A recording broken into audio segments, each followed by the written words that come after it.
आगे देखो वोकेब है ओ वर्ड की। पहला वर्ड लिखा मैंने ओपिएट। ओपिएट का मतलब होता है पीड़ा दूर करने की या नींद लाने की अफीम मिश्रित दवा। एक दवा होती है जिससे नींद भी आती है। स्लिप स्लीपिंग पिल्स कहते हैं हम, या ऐसे ड्रॉप जो नींद आती है जिससे फुल। ऑप्रोब्रियम का मतलब होता है अपमानजनक, यानी कि इनफेमी या विलिफिकेशन। अपियस अपमान, बदनामी जिसे वो कहते हैं अपमानजनक, मतलब ऑप्रोब्रियस अपमानजनक होता है, अप्रोब्रियम मतलब अपियस या बदनामी।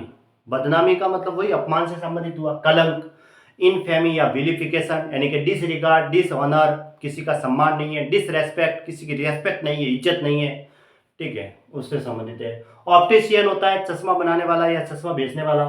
ऑप्शनल का मतलब होता है वैकल्पिक, यानी कि अपनी इच्छा से जो वैकल्पिक वो होते हैं जो ऐच्छिक, यानी जो आवश्यक नहीं है, जो कंपलसरी नहीं है, जिसे हम कहते हैं अल्टरनेट, ठीक है, ऑप्शनल। ऑप्टिमम का मतलब होता है अनुकूलतम या सर्वोत्तम, यानी कि मोस्ट फेवरेबल, ठीक है, मोस्ट फेवरेबल यानी जो हमें उसके अनुकूल है, उसके फेवर में है, पक्ष में। ऑप्टोमेट्रिस्ट जो नेत्र रोग विशेषज्ञ होते हैं, जो आंखों के डॉक्टर होते हैं, उनके लिए वर्ड आता है ऑप्टोमेट्रिस्ट। ऑप्युलेंस का मतलब होता है समृद्धि, यानी बहुत ज्यादा या अधिकता, प्रचुरता, जिसे हम प्लेथोरा भी कहते हैं। प्लेथोरा एक वर्ड आता है, वेल्थ, ठीक है। ऑपस का मतलब होता है कृति या साहित्य रचना या संगीत की रचना, यानी कि वर्क ऑफ आर्ट, जिस ऐसा वर्क जो उस आर्ट से संबंधित है, कला से संबंधित। ऑपस हो गया। ऑरेकुलर का मतलब होता है, देखो एक तो होता है गुप्त, या एक होता है देववाणी जैसा, जो भविष्यवाणी होती है ना, उससे संबंधित। ऑरेकुलर का मतलब दोनों होते हैं। मिस्टेरियस तो मतलब गुप्त हो गया। फोरटेलिंग का मतलब भविष्यवाणी, है ना। प्रेडिक्टिव कह सकते हैं, प्रोग्नोस्टिक कह सकते हैं। प्रोग्नोस्टिक का मतलब भविष्यवाणी, जो पहले हम किसी घटना के बारे में पता लगाते हैं ना, अनुमान लगाना। प्रोग्नोस्टिक पहले किसी घटना के बारे में अनुमान लगाना, उसको कहते हैं भविष्यवाणी। ऑगुरेटिव या प्रेडिक्टिव कह सकते हैं, प्रोग्नोस्टिक कह सकते हैं। प्रेडिक्टिव या प्रोग्नोस्टिक। प्रोग्नोस्टिक का मतलब पूर्वानुमान, पहले अनुमान लगाना। ऑरेटोरियो, ऑरेटोरियो एक संगीत धार्मिक नाटक संगीत रचना होती है, जैसे संकीर्तन होते हैं, भजन होते हैं, संग जो धर्म से बंधन है, धर्म पर आधारित है, ऐसे भजन जो धर्म से संबंधित है। साल, ठीक है, जिन्हें भजन कहते हैं हम। ऑर्डेन का मतलब देखो निर्णय करना या व्यवस्था करना, यानी कि कमांड यानी आदेश देना, अरेंज यानी व्यवस्था करना। ऑर्डिनेंस अध्यादेश या अधिनियम, जो नियम बनाए गए हैं, अभी ये नियम बनाए जैसे, तो उस नियमों के अनुसार, जिसको कहते हैं अधिनियम, जिसे कहते हैं हम डिक्री कहेंगे, या इंस्ट्रक्शन मतलब निर्देश, अधिनियम मतलब निर्देश हुआ एक प्रकार से।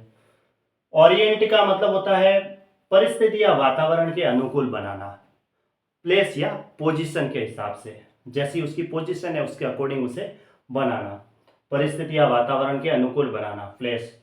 ओरिएंटेशन का मतलब स्व परिस्थिति, स्व स्थिति निर्धारण, यानी कि गाइडलाइन, जो गाइडलाइन होती है उसी को कहते हैं ओरिएंटेशन।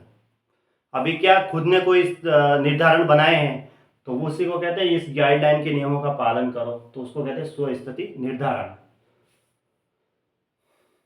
ठीक है। वही जो कमांडमेंट से संबंधित है, जो कमांड बनाए हैं उससे संबंधित।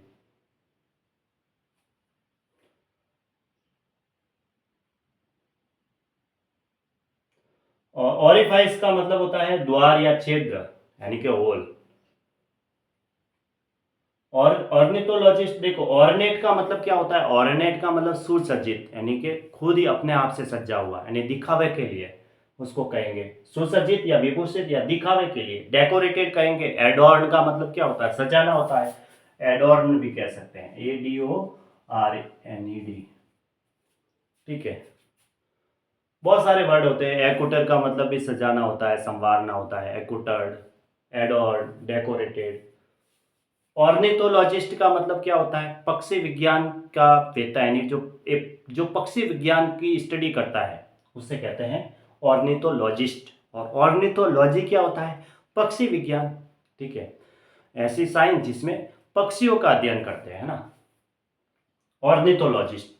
ऑर्निथोलॉजी एग्जाम में वन वर्ड के तौर पे आता है, पक्षी विज्ञान से संबंधित है, ठीक है।